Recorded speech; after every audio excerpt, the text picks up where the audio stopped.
Tired of dropping your phone or struggling to prop it up? Meet the PopSockets phone grip with expanding kickstand in black, your new must-have accessory. Don't miss out. Grab yours today. Click the link in the video description to shop now on Amazon. We're diving into a world where public criticism from the president can have real-life consequences. Behind the Buzz has been exploring how politicians' tweets and words can impact the lives of those in their crosshairs. Today, we're looking at the story of Chuck Todd, a former NBC News presenter who was targeted at home after being publicly shamed by Donald Trump. You might remember Chuck Todd as the chief White House correspondent for NBC, but what you might not know is that his life took a dramatic turn after he was called out by Trump during his first term.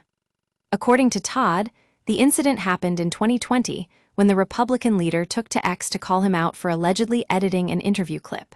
But it wasn't just a tweet, it was a full-blown attack on Todd's credibility. Behind the Buzz has uncovered some disturbing details about what happened next.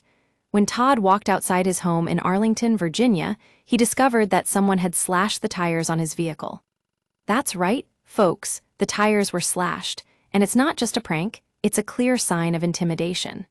And according to Chuck Todd, this incident is directly connected to being publicly shamed by Trump.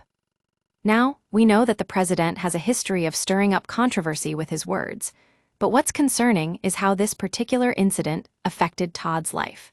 He had to deal with the fallout from Trump's attacks, including the politician shrugging off concerns about security threats. But what's even more alarming is that Todd believes the number of people needing personal security details in Washington, D.C. has increased since then. Behind the Buzz has been exploring how these incidents can have a ripple effect on public figures. From death threats to harassment, it's clear that Trump's words can have real-life consequences. And it's not just Chuck Todd who has faced this kind of backlash. We've seen other journalists and politicians targeted in similar ways. But here's the thing. Behind the Buzz believes that a free press is essential to holding those in power accountable. We need journalists like Chuck Todd to ask tough questions and hold politicians like Trump to account for their actions. And that's why it's so important to stand by our journalists and support their work. In conclusion, Behind the Buzz wants to leave you with a thought. Just because someone is in the public eye doesn't mean they're immune to the consequences of being criticized. We need to be mindful of the impact our words can have on others, especially when it comes to public figures like Chuck Todd. And that's why we'll continue to explore these stories and shine a light on the ways in which politicians' tweets and words can shape our world.